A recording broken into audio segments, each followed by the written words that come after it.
In this video, I am going to show you how to achieve this sweet strawberry look.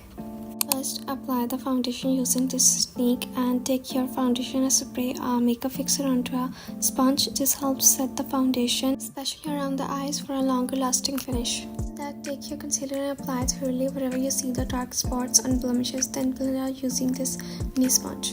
Next, apply the fixing powder to make sure everything sets in place. Now fix your eyebrows using an eyebrow pencil. For blush, apply it only under the eyes and pat it on to blend it. To eyeshadow, take the darkest shade and apply it on your eyelids and also under your eyes. Apply the shiner around eyelids and inner eyelids as well. Don't forget the inner colors for a brighter look. Mascara time. Apply your mascara properly to lift and define your lashes.